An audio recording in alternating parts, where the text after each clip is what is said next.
Kita sering mendengar kata-kata jas merah. Jangan lupakan sejarah. Kebetulan kita sekarang ada di bulan yang bersejarah, yakni bulan Agustus, di mana Indonesia merdeka, juga punya peristiwa bersejarah yang luar biasa. Menurut keterangan-keterangan para leluhur kita, para orang tua kita, guru-guru kita, menyampaikan dulu ketika kita dijajah oleh Belanda dan Jepang, ya. Kemudian juga kita ingat pada bulan ini juga kebetulan Rabiul Awal juga punya sejarah di mana lahirlah seorang nabi, yakni utusan Allah Muhammad Shallallahu Alaihi Wasallam yang luar biasa, yang dikenal dengan tanggal 12 Rabiul Awal tahun gajah, karena tentara Abraha pada saat itu menyerang Ka'bah, akan menghancurkan Ka'bah. Nah, kemudian peristiwa-peristiwa sejarah ini sering diagendakan oleh kita-kita.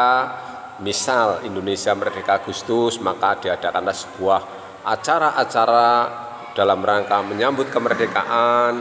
Ada yang bentuknya lomba-lomba dan sebagainya, yang ditutup dengan semacam upacara di tanggal 17, detik-detik kemerdekaan itu diluncurkan balon, ada yang dengan kembang api dan sebagainya. Itu sebuah upacara sebagai penyambutan. Kemudian akan berbagai lomba, mungkin turnamen atau apapun bentuknya.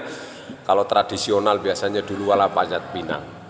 Kemudian bagaimana kita mengisi kemerdekaan itu, dan juga berhubungan dengan Rabiul Awal adalah seorang nabi, bukan berarti kita juga sekedar upacara menyambut maulid nabi.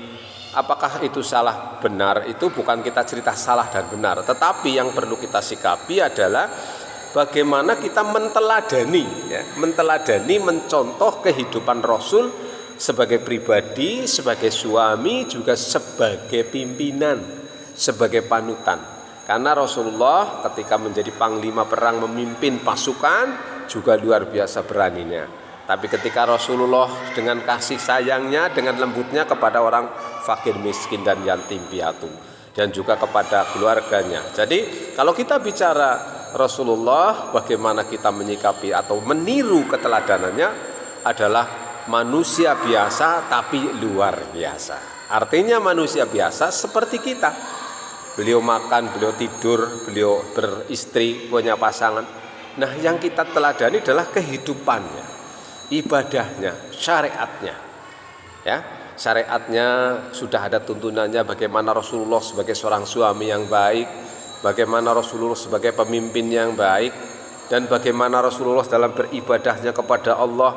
Syariatnya kita tiru, kapan dia berpuasa, kapan dia sholat, dan bagaimana sikap yang benar. Maka mari kita ikuti bagaimana keteladan kehidupan. Bukan sekedar kita mengadakan upacaranya saja atau menyambut kelahirannya saja, tapi yang terpenting adalah kita mengikuti keteladannya. Karena apa? Laqad kana lakum fi Rasulillahi uswatun hasanah. Laqad kana, sungguh utawi teman atau benar atau adanya Rasulullah adalah sebagai contoh yang terbaik. Nah, bagaimana kita? Ya ayo kita belajar untuk bisa berbuat baik semaksimal mungkin.